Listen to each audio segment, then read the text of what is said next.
پرانے شہر کی ایک تنگ گلی کے آخر میں ایک بوسیدہ سا مکان تھا جہاں ریٹائرڈ ماسٹر الہی بخش تنہا رہتے تھے۔ ان کی کل کائنات ان کی کتابیں اور ایک پرانا لکڑی کا صندوق تھا۔ وہ روزانہ شام کو ڈاک خانے کے باہر بیٹھتے، اس امید میں کہ شاید آج کوئی خط آئے گا۔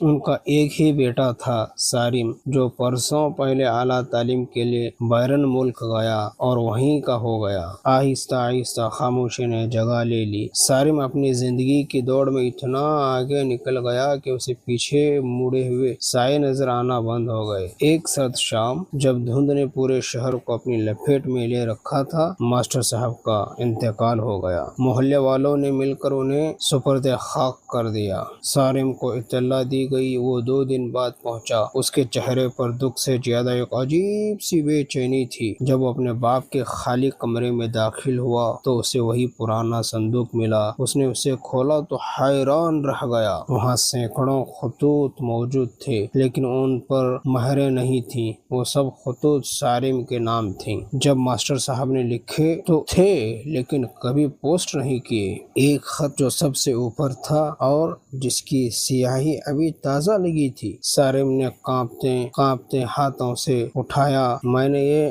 خطوط اس لیے لکھے تاکہ میری تنہائی مجھ سے باتیں کر سکیں۔ یاد رکھنا، کامیابی کا مطلب صرف بلندیوں کو چھونا نہیں ہے، بلکہ ان جڑوں کو بھی یاد رکھنا ہے جنہوں نے تمہیں کھڑا رہنے کا سہارا دیا۔ سارم کی آنکھوں سے آنسو بہنے لگے۔ اسے احساس ہوا کہ وہ جس کامیابی کے پیچھے بھاگ رہا تھا، اس کی قیمت کتنی بھاری تھی۔ اس دن اسے سمجھ آیا کہ رشتے ای میلز یا پیسوں کے محتاج نہیں ہوتے، وہ صرف احساس کے طالب ہوتے ہیں۔ کیا آپ نے کبھی اپنے ماں باپ سے دل کی بات کی ہے؟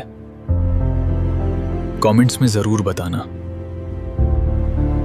سورج ڈھل چکا تھا، لیکن سارم ابھی تک اسی فرش پر بیٹھا تھا۔ اس ارد گرد بکھرے ہوئے خطوط صرف کاغذ کے ٹکڑے نہیں تھے، بلکہ اس کے باپ کی زندگی کے وہ لمحات تھے جو اس نے سارم کے انتظار میں گزارے تھے۔ سارم نے ایک اور خط اٹھایا جو شاید 5 سال پرانا تھا۔ آج تمہاری سالگرہ ہے۔ میں نے تمہارے پسندیدہ گلاب جامن منگوائے ہیں، لیکن انہیں بانٹنے والا کوئی نہیں ہے۔ بیٹے، پیسہ کمانا کمال نہیں ہے، اپنوں کے ساتھ اسے خرچ کرنا اصل کمال ہے۔ سارم کو یاد آیا، اس سالگرہ پر اس نے ایک بڑی ڈیل سائن کی تھی اور رات دیر تک دفتر میں جشن منایا تھا۔ اگلے چند دنوں میں سارم نے وہ گھر نہیں بیچا جیسا کہ اس نے پہلے سوچا تھا۔ اس نے فیصلہ کیا کہ وہ اسی پوشیدہ مکان کو دوبارہ زندگی دے گا۔ اس نے ان تمام خطوط کو ترتیب دیا اور ایک کتاب کی شکل دی۔ اس کتاب کا نام اس نے رکھا وہ خط جو کبھی پوسٹ نہ ہوئے۔ اس نے شہر کے بیچ میں ایک چھوٹی سی لائبریری کھولی جہاں کوئی بھی آ کر اپنے پیاروں کو خط لکھ سکتا تھا۔ اس نے وہاں ایک بڑا سا سرخ لیٹر باکس لگوایا جس پر لکھا تھا،